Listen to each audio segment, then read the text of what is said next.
మరి నిజంగా కూడా ప్రజలకు కానీ మరి ప్రభుత్వము చేసేది తక్కువ.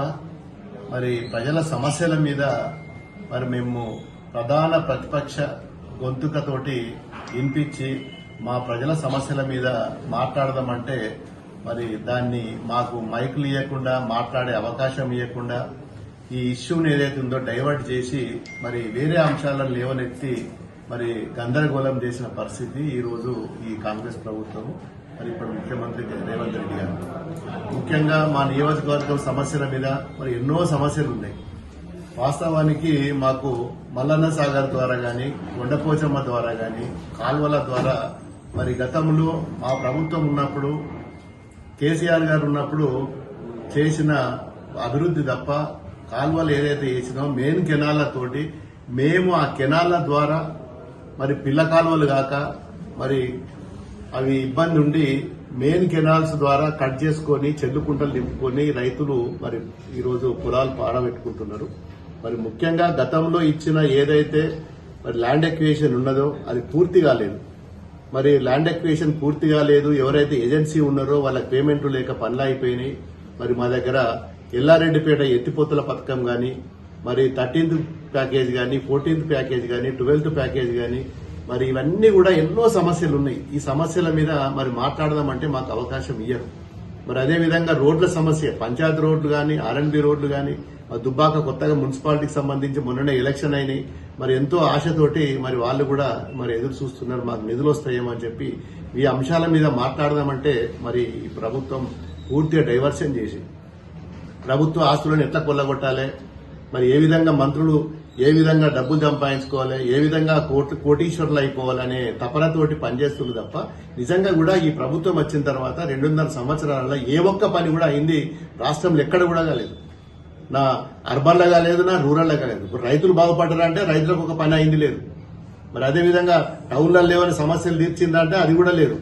మరి ఈ రోజు ఎప్పుడు ఏ సమస్య వచ్చినా దాన్ని పక్కకు పెట్టడానికి ఇంకో సమస్య తెచ్చి దాన్ని డైవర్షన్ చేసి మరి ప్రతిపక్ష పార్టీలను తిట్టడం తప్ప ఇంకోటి ఎక్కడ కూడా కాలేదు. నిన్న మొన్న జరిగిన సంఘటన కూడా మరి నిన్న మొన్న పొంగులేటి శ్రీనివాసరెడ్డి గారు మరి వారి సంఘటన గురించి 2 రోజులు 3 రోజులు అసెంబ్లీ మొత్తం దాని మీద సమాధానం ఉండదు. మరి కోట్లాది రూపాయలు మరి 10 సంవత్సరాల క్రితం మరి వారి గతంలో మరి వారి బ్యాలెన్స్ షీట్ ఏముండే, మరి ఈ రోజు ఏమున్నది.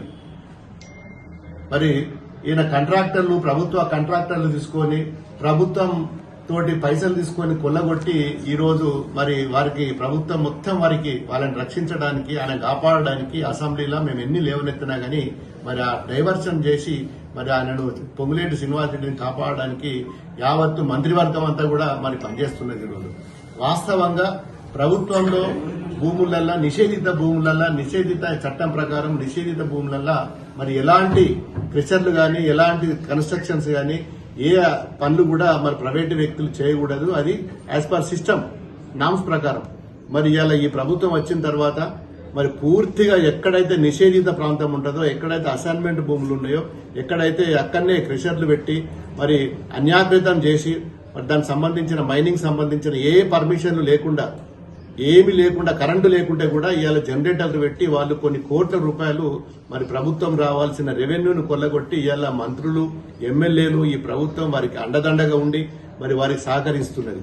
అదే ఏదైనా గ్రామీణ ప్రాంతాలలో రైతుల కోసం గాని మేము కనీసం ఒక 10-20 లక్షల ప్రాంతంలో చిన్న పని ఉందంటే కూడా మరి ఇచ్చే పరిస్థితులు లేదు. మరి గవర్నమెంట్ ఈ విధంగా పోయినట్టయితే ఖచ్చితంగా ప్రజలన్నీ కూడా గమనిస్తున్నారు. మరి భవిష్యత్తులో కూడా మరి ఇంకొక 2 సంవత్సరాలు అయితే వచ్చేది కేసీఆర్ గారి ప్రభుత్వమే, మళ్లీ మా పార్టీ వస్తుంది.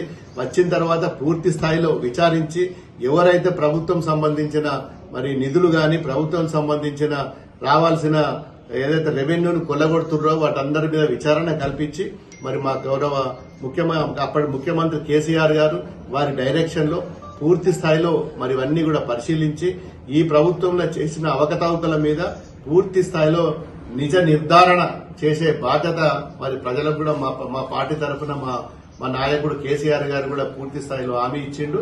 మరి ఏది ఏమైనా మొన్న మేము ప్రజల గురించి అసెంబ్లీలో 15 రోజులు ప్రతి ఇష్యూ మీద ప్రతి అంశం మీద మరి మాట్లాడుతందుకు కూడా మాకు అవకాశం ఇవ్వలేదు. కనీసం ఇచ్చినవి మా నియోజకవర్గం సంబంధించిన గౌరవ ముఖ్యమంత్రి గారికి కూడా మరి మేము కొన్ని రోడ్లు ఇవ్వడం జరిగింది. అఫ్షిపూర్ నుంచి దుబ్బాకకు ఒక 40 కోట్లు, అదేవిధంగా వేరే మనకు ముండి చింత మరి బేగంపేటకు సంబంధించిన రోడ్లు, మరి దుబ్బాకకు సంబంధించిన వెజ్ నాన్ వెజ్ మార్కెట్ గురించి కూడా ఇవన్నీ ముఖ్యమంత్రి గారికి కూడా నేనే పర్సనల్ గా అసెంబ్లీ సమావేశాలలో కూడా ఆర్జీ కూడా ఇవ్వడం జరిగింది. మరి ఆయన మాట నిలుపుకోవాలి. మరి కాలువల గురించి కూడా కొన్ని దరఖాస్తులు ఇవ్వడం జరిగింది. ఉత్తమ్ కుమార్ రెడ్డికి కూడా పర్సనల్ గా పోయి మాట్లాడడం జరిగింది. వీటి మీద దుబ్బాక నియోజకవర్గం సంబంధించిన ఇరిగేషన్ గానీ, ఆర్ఎండ్బి సంబంధించింది గానీ, దుబ్బాక పట్టణం మున్సిపాలిటీ సంబంధించింది గానీ పూర్తి స్థాయిలో వాటికి ఇవ్వాలని చెప్పి మరి మేము మా నియోజకవర్గం తరఫున మరి రిప్రజెంటేషన్ కూడా ఇవ్వడం జరిగింది. మరి ఇచ్చినట్టయితే మరి ఈ ప్రభుత్వానికి గౌరవంగా ఉంటది. లేకపోతే పెద్ద ఎత్తున మరి మా ప్రజలు మరి మీరును వ్యతిరేకిస్తున్నారు. ఇప్పటికే 2.5 సంవత్సరాలు ఏ చిన్న పని కూడా కాలేదని చెప్పి మరి పూర్తిగా ఎక్కడ ఏ గ్రామంలో గాని ఏ పట్టణంలో గాని 2.5 సంవత్సరంలో అభివృద్ధి కుంటుపడ్డది. కనీసము మొన్న అసెంబ్లీలో ఇచ్చిన దరఖాస్తులను శాంక్షన్ చేయించినట్టయితే మరి మీకు గౌరవంగా ఉంటుంది, మా ప్రజలు సంతోషంగా ఉంటారని చెప్పి మా ప్రజల తరఫున మేము కోరుకుంటున్నాం.